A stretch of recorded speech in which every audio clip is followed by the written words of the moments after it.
Dear friends, all very welcome to another episode of our channel, where we discuss the great movements that are shaping the current geopolitical scenario. In today's video, let's talk about a new agreement that is messing with the political and economic structures of Eastern Europe.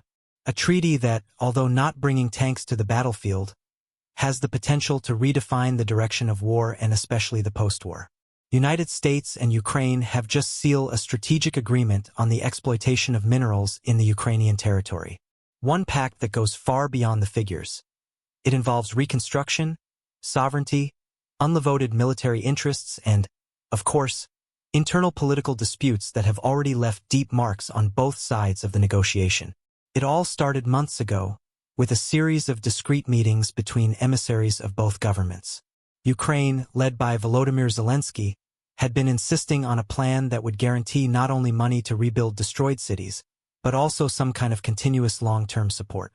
Meanwhile, on the other side of the ocean, the American administration, now under the direct command of President Richard D. Thompson, a political successor of a nationalist and pragmatic line, sought a palpable return to justify, before the electorate, the more than $140 billion investigated so far in supporting Ukraine since the beginning of the Russian invasion.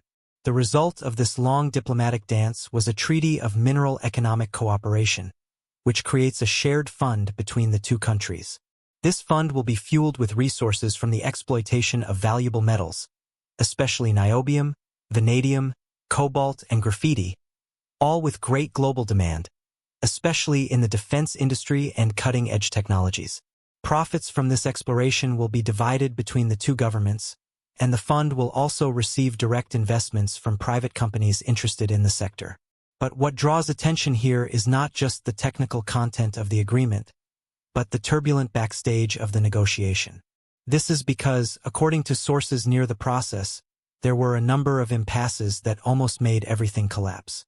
One of them happened in March this year, when a meeting in Washington ended with a tense climate. Witnesses report that President Thompson would have accused Zelensky of lack of commitment to the initial terms of the agreement, especially regarding the control of mining licenses. The meeting ended abruptly, with Zelensky leaving the room without saying goodbye. Days later, the U.S. government temporarily suspended the sending of new strategic communication equipment to the Ukrainian army, in a clear message that patience was coming to an end. The weather only began to improve in mid-April, when a new round of conversations was mediated by the German Chancellor, which acted as a bridge between Kiev and Washington. It was at this moment that the first concessions emerged. Ukraine has agreed to give up exclusive control over new exploration licenses, allowing U.S. companies to have priority in certain extraction blocks. In return, the United States failed to demand direct reimbursement from the military aid already provided, something that was in the early versions of the pact and was seen by Kiev as a humiliation. The final agreement, signed on April 27, brings an important change in relation to previous sketches. The Reconstruction Fund will be managed by an equity, composed of 3 representatives of each country, with equity right. This was considered a symbolic victory for the Ukrainian government, which in the initial versions would have been only 2 votes against 3 U.S., which would give Americans total power on critical decisions. Another relevant point: Ukrainian sovereignty about its natural resources has been maintained. That is, the legal property of the mines and the underground remains from Ukraine. What the United States obtained was the right to exploit in partnership, with shared profits and active participation in logistics decisions, but without transfers of possession. This detail was fundamental for the agreement to be compatible with the rules of the European Union, as community legislation prohibits the transfer of strategic assets to foreign governments as a condition of adhesion. But like all negotiation of this size, this pact also has its weaknesses and foggy areas. One of the main ones is precisely in what was left out. There is no clause on formal military guarantees from the United States, something that Ukraine had been asking with insistence, especially in the face of rumors that Moscow would be reorganizing for a new offensive in the east. The most the agreement sets out is that the profits made by the fund may be used by Kiev for international purchases, including armaments. But this depends on the joint approval of the Management Committee, which makes room for future blockages or vetoes. However, sources of the U.S. government say the covenant's goal goes beyond the economy.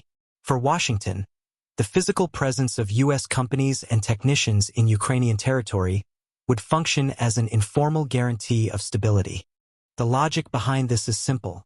The more American interests are rooted in Ukraine, the greater the political cost for Russia to try to move militarily on certain regions. This could, in the vision of Pentagon strategists, serve as a practical disadvantage without the need for formal promises to send troops or mutual defense.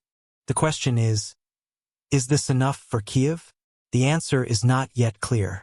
President Zelensky, at a recent conference, said the deal is a strategic step in the right direction, but avoided celebrating with enthusiasm.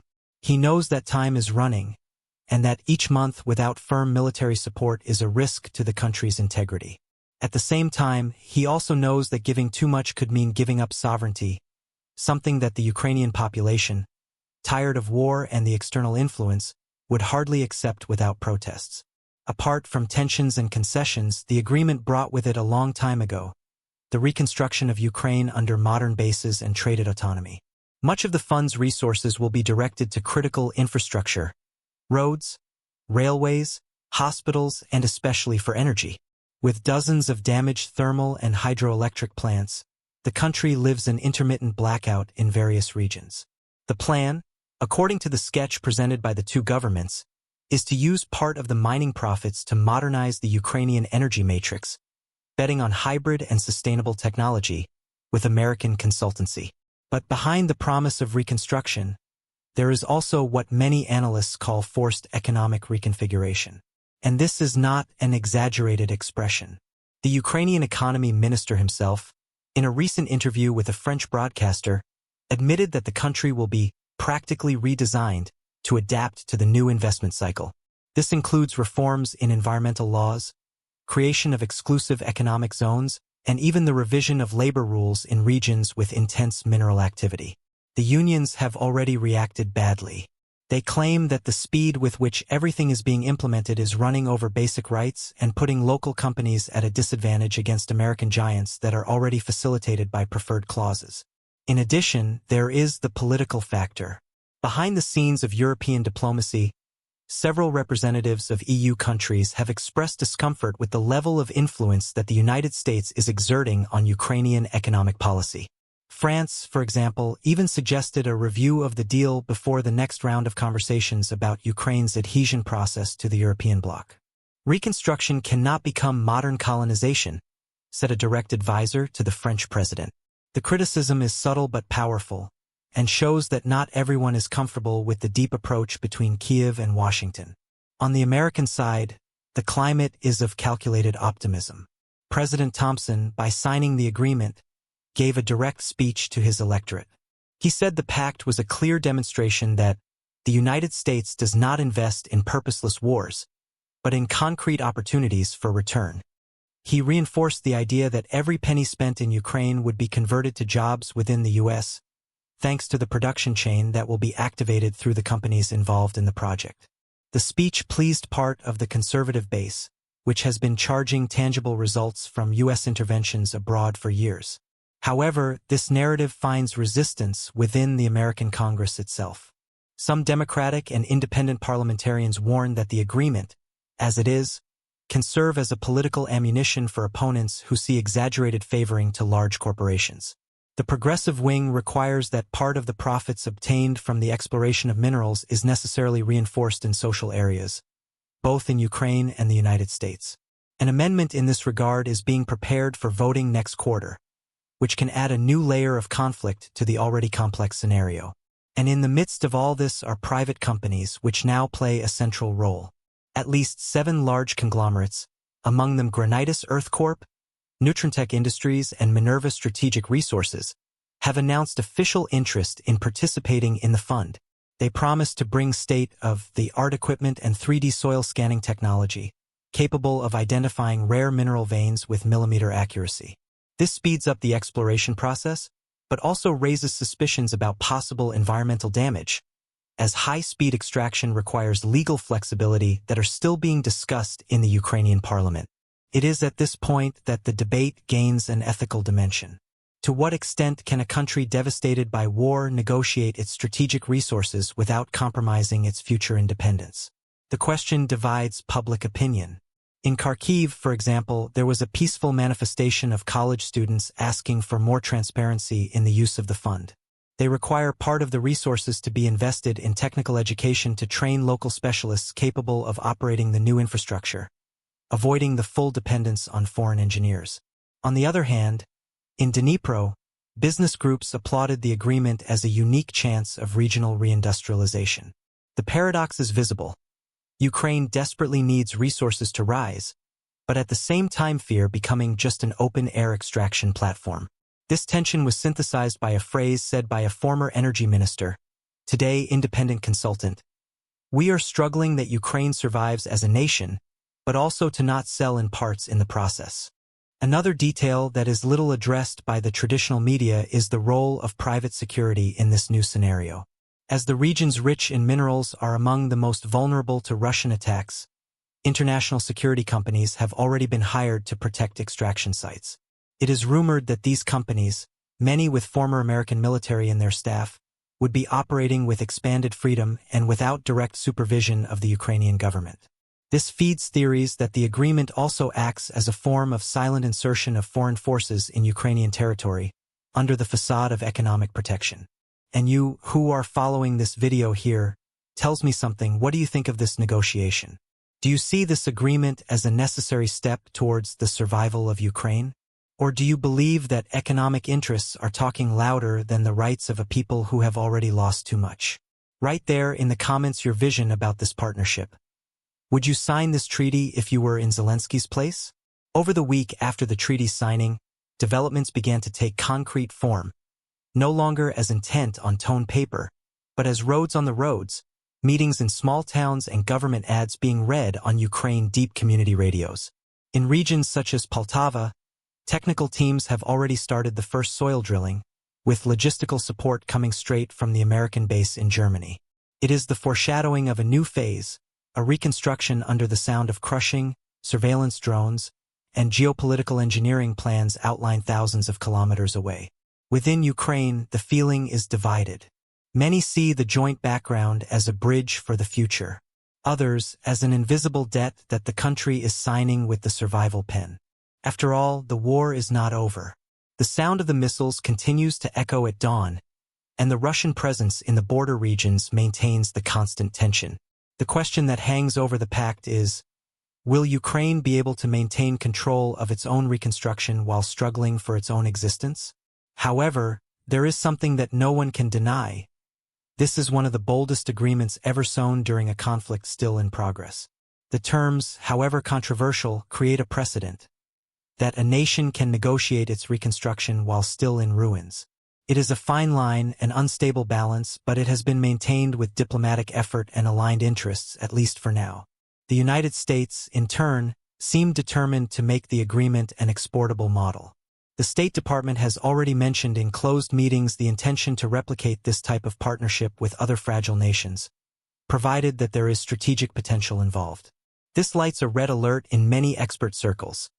The risk that the Ukraine model will become a standard conditioned reconstruction package, where help is proportional to the value of natural resources that the country can offer in return. This new type of militarized economic diplomacy is subtle but powerful. Humanitarian aid, previously seen as a gesture of solidarity, is now accompanied by Excel spreadsheets, return on investment clauses, and shared control of executive committees. The joint background created between USA and Ukraine, with its 3 representatives on each side, may even seem balanced on paper. But in practice, the side that controls technology, logistics, and financing naturally has more weight. And here comes a key point: the profits. The agreement is not clear what percentages will be passed on to the U.S. from the exploration of minerals, only that profits will be shared proportionally to investment and risk assumed. This legal ambiguity is already being explored by companies interested in expanding their slice in extraction. The risk, according to Ukrainian experts, is that the country end up with part of the costs of war, not direct debt, but with concessions that extend for decades. But there are important achievements. The final text of the agreement preserves Ukraine's legal sovereignty about its territories and establishes that none of the concessions can be used to justify direct occupations or interventions. In addition, mineral resources will continue to be owned by the Ukrainian state, and mining licenses will have a limited deadline, with a mandatory revision every 7 years. This was a direct requirement of the Ukrainian parliament, which threatened to veto the deal if these guarantees were not included. Behind the scenes, Zelensky was strengthened. He has managed to maintain American support without giving the initial pressure on full reimbursement of military aid. It also guaranteed a structure that, at least on paper, allows autonomy for your country to decide the destination of investments. On the American side, the Thompson government got what it wanted: visible economic return, ready-made campaign speech, and access to trillions of dollars in rare minerals, strategic elements for the defense industry, cutting-edge technology, and global energy transition. The whole world observed this pact with alert eyes. Not because it was only Ukraine or the United States, but because he inaugurates a new chapter of international diplomacy. One where war, reconstruction, and business go together, often on the same entourage, in the same plane, in the same meeting room. It is a pact between two countries with different needs, but similar urgencies. One wants to survive, the other win with it. And in this game, the board is called real world, where idealism and pragmatism rarely walk separately.